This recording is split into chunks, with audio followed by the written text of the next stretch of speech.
Hello दोस्तों। The scary Hunt YouTube channel पर आप सभी का स्वागत है। और आज मैं आप सबके लिए लेके आया हूँ एक और हॉरर स्टोरी। तो चलिए इस स्टोरी को स्टार्ट करते हैं।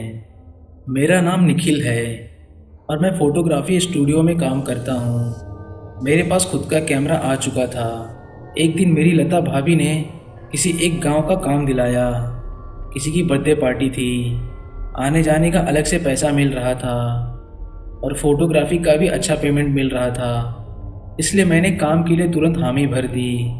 दिक्कत सिर्फ यही बात की थी कि पार्टी देर रात तक चलनी थी। उसके बाद वहाँ पर रुकने के लिए कोई अच्छा ठिकाना नहीं था, इसलिए रात में ही ट्रैवल करके घर लौटना था। काश उस खौफनाक रात की याद मैं अपनी ज़िंदगी से मिटा सकता। मुझे याद है, मैं कैमरा सेटअप करके वहाँ गांव पर पहुँचा। रात को 8 बजे पार्टी शुरू हुई। अभी मैंने 4 या 5 फोटो ही खींची थी। तभी अचानक एक सुनहरे बाल वाली गोरी चिट्टी लड़की मेरे सामने आ गई। उसने हॉल के बाहर आने का इशारा किया, शायद उसे कुछ काम होगा। मैंने उसे कैमरा दिखाया और कहा अभी नहीं आ सकता। फिर सारी फ़ोटो खींच लेने पर मेरी नज़र उस लड़की को खोजने लगी।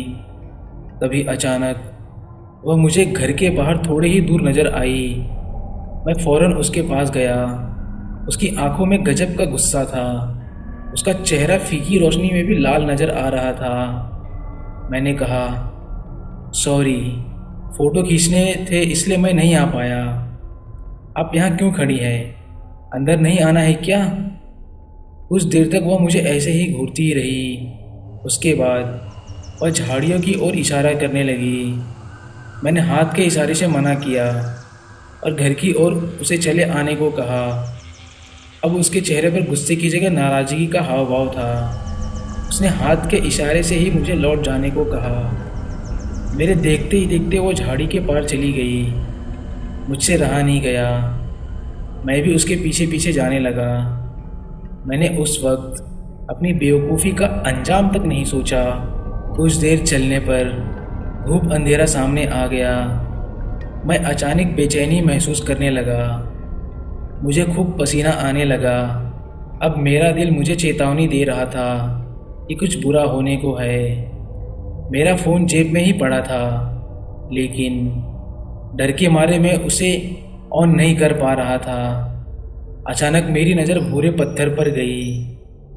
ऐसा लग रहा था कि वहाँ पर 2 लोग बैठकर बात कर रहे हैं। मैं गिरते पड़ते उनकी ओर जाने लगा, लेकिन जब मैं वहाँ पास पहुँचा तो मेरी रूह तक कांप गई। वहाँ पर वही लड़की बैठी थी जिसने मुझे झाड़ी के भीतर आने को कहा था। अब उसका विकराल रूप मेरे सामने था। एक धड़ पर 2 सिर वाला भयानक नज़ारा देख मेरी तो चीख ही निकल गई। उस लड़की के धड़ पर जो एक सिर लगा हुआ था वो बुरी तरह कुचला हुआ था।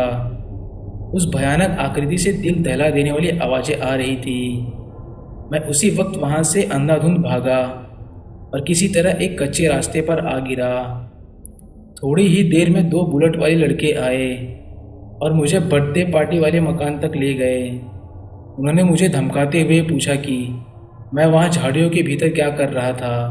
अब लड़की वाली बात बताकर मैं अपनी मुश्किल और नहीं बढ़ाना चाहता था। तभी अचानक उन्होंने मुझे जोर से चाटा मारा और कहा कि फ़ोटो वापस देने के लिए यहाँ वापस कभी मत आना। उन्होंने मेरे पैसे दिए और फ़ौरन वहाँ से चले जाने को कहा। मैं उस जगह से तो चला गया, लेकिन इस घटना के बारे में पता करने पर मेरे रोंगटे खड़े कर देने वाली सच्चाई पता चली।